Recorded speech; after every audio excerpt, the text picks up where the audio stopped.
4 కోట్ల రూపాయలు ఖర్చు పెట్టి క్లస్టర్స్ కూడా ఏర్పాటు చేస్తున్నాం. ఇందులో 1374 మంది పనిచేసే అవకాశం వస్తుంది. అమరావతిలో హ్యాండ్లూమ్ మ్యూజియం కూడా ఏర్పాటు చేస్తామని చెప్పి నేను మీకు తెలియజేస్తున్నా. ఎప్పుడు కూడా ఒకసారి ఆలోచిస్తే ఇక్కడుండే చేనేత కార్మికులే కాదు, మొత్తం వెనుకబడిన వర్గాలు ఎప్పుడు కూడా తెలుగుదేశం పార్టీనే. మీరు 40 ఏళ్లుగా చూశాను, ఎన్ని రాజకీయాలు వచ్చినా కానీ ఎప్పుడు కూడా తెలుగుదేశం పార్టీకి అండగా నిలబడ్డ వర్గం, వెన్నెముగా సహకరించిన వర్గం ఈ వెనుకబడిన వర్గాలని చెప్పి కూడా నేను మీకు తెలియజేస్తున్నా. ఇవన్నీ చూసినప్పుడు మాకు ఒక బాధ్యత ఉంది. మీ వల్లనే అధికారంలో ఉన్నాం. సుదీర్ఘంగా రాజకీయాల్లో అధికారం వచ్చే పరిస్థితి వచ్చింది. ఇవన్నీ కూడా చూసినప్పుడు ఎవరు ఎన్ని మాటలు చెప్పినా, ఒక్క మాటలో చెప్పాలంటే కొన్ని వర్గాలు వస్తూ ఉంటాయి పోతూ ఉంటాయి, కానీ పార్టీ పెట్టినప్పటి నుంచి పార్టీని బలపరిచిన ఏకైక వర్గం వెనుకబడిన వర్గాలని చెప్పి నేను మీ అందరికీ విజ్ఞప్తి చేస్తున్నా. అదే మరి పార్టీ కూడా మీకు రాజకీయాల్లో ప్రాధాన్యత తీసుకొచ్చాం. ఎన్టీ రామారావు గారు తెలుగుదేశం పార్టీ పెట్టక మునుపు వెనుకబడిన వర్గాలు నామమాత్రంగా రాజకీయాల్లో ఉండేవాళ్ళు. ఈరోజు నేను గర్వంగా చెప్పగలుగుతున్నాను, తెలుగుదేశం పార్టీ ఎప్పుడు అధికారంలో ఉన్నా అగ్రభాగాన్ని నిలబెట్టిన వర్గం ఈ వెనుకబడిన వర్గాలు. 34% స్థానిక సంస్థల్లో రిజర్వేషన్లు పెడితే గత ప్రభుత్వం 24%కు తగ్గించారు. నేను అందుకే చెప్తున్నా, మళ్ళీ దీని మీద పోరాడవలసిన అవసరం ఉంది. సుప్రీంకోర్టులో కూడా సమస్య ఉంది. దీనికోసం పోరాడతాం, మీకు న్యాయం చేపిస్తాం. ఇంకో పక్కన మీరు చూస్తే ఒకప్పుడు ఆదరణ పథకం తీసుకొచ్చాను. ఆదరణ పథకం ద్వారా పెద్ద ఎత్తున ఆర్థిక సహాయం చేశాం. ఇది సమైక్య ఆంధ్రప్రదేశ్లో ప్రవేశపెట్టాం. మళ్ళీ 2014లో ఆదరణ 2 కింద దగ్గర 964 కోట్లు ఖర్చు పెట్టాం. మళ్ళీ మీ అందరికీ హామీ ఇస్తున్నాను, ఆధునికమైన మరమగ్గాలు కానీ ఇవన్నీ ఇవ్వడానికి ఆదరణ 3 తీసుకొస్తాం. మీకు న్యాయం చేసే బాధ్యత ఈ ప్రభుత్వాన్ని చెప్పి కూడా నేను మీకు తెలియజేస్తున్నా. ఇదే కాకుండా ఈరోజు మీరు చూస్తే దేవాలయాల్లో పనిచేసే నాయీ బ్రాహ్మణులకి 15,000 నుంచి 25,000 పెంచాం. చేనేత నేతనులకు పెంచినట్టే సెలూన్లకి 150 యూనిట్ల నుంచి 200 యూనిట్లు ఉచిత కరెంటుకు ఏర్పాటు చేశాం. దీనివల్ల దగ్గర 40,000 కుటుంబాలకు లాభం వస్తుంది. గీత కార్మికులకి 10% మద్యం షాపులు 50% సబ్సిడీతో ఇచ్చాం.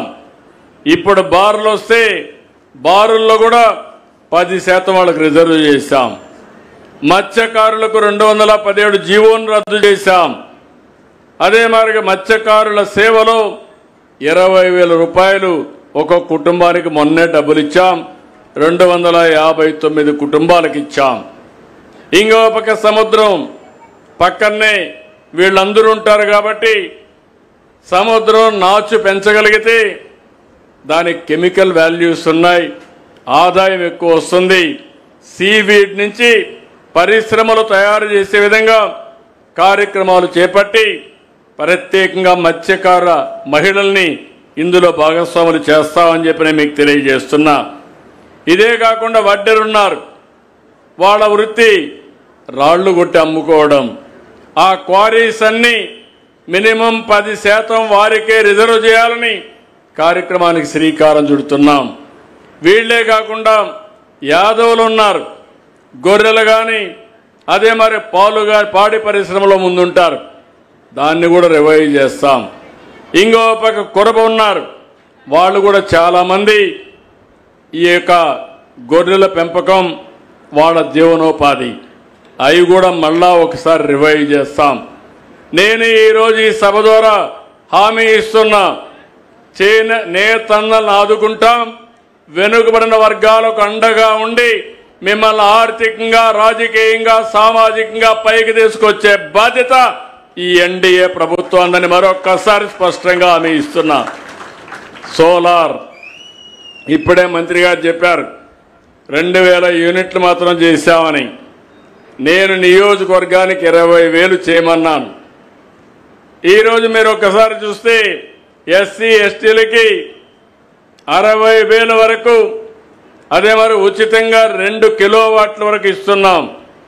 బీసీలకు అదనంగా 20,000 రూపాయలు, అంటే 28,000 రూపాయలు అదనంగా ఇస్తున్నాం. అంటే దగ్గర దగ్గర 70,000 రూపాయలు 3 కిలోవాట్లకు సబ్సిడీ కేంద్రం ఇస్తే నేను ఒక 28,000 రూపాయలు అదనం చేసి 3 కిలోవాట్లు పెట్టుకోగలిగితే 98,000 రూపాయలు నేరుగా మీ అకౌంట్లో సబ్సిడీ ఇస్తాం. అక్కడి నుంచి ఇంక కరెంటు ఛార్జీలు కట్టే పనే ఉండదు. ఇప్పుడు నేతన్నలు ఉన్నారు, మీరందరూ గుర్తుపెట్టుకోవాలి. ఇప్పుడు నేనంతా కూడా 200, 500 యూనిట్లు ఉచితంగా ఇస్తాను కాబట్టి కరెంటు ఉత్పత్తి చేయడం మానేయద్దండి. అవసరమైతే మీరు పెట్టుకుంటే మీకు హామీ ఇస్తున్నా, ఈ 200 యూనిట్లు ఉచితంగా ఇస్తా. అదే సమయంలో మీరు ఉత్పత్తి చేసే కరెంటుకి అదనంగా డబ్బులు ఇచ్చే మార్గం కూడా నేను చూపిస్తాను. మీకు ఆ డబ్బులు కూడా ఇస్తాను. ఇక్కడ 10,000 రూపాయలు డబ్బులు సంపాదిస్తే అక్కడ 4-5,000 రూపాయలు డబ్బులు సంపాదించుకునే అవకాశం వస్తుంది. అది కూడా మీరు ముందుకెళ్ళండి. మీరు చేసుకోగలిగితే ఇది మంచి అవకాశం అని చెప్పి కూడా మీకు తెలియజేస్తున్నా. ఈరోజు ఈ ప్రభుత్వం దగ్గర ఎవరన్నా ఇళ్లు కట్టుకుంటే బీసీలకు 50,000 రూపాయలు అదనంగా ఇస్తున్నాం. ఇది ఇప్పుడే కాదు, చేనేత కార్మికులకు ఎప్పటి నుంచో ఈ కార్యక్రమాన్ని అమలు చేశాం. రాబోయే 5 ఏళ్లలో సంవత్సరానికి 40,000 రూపాయలు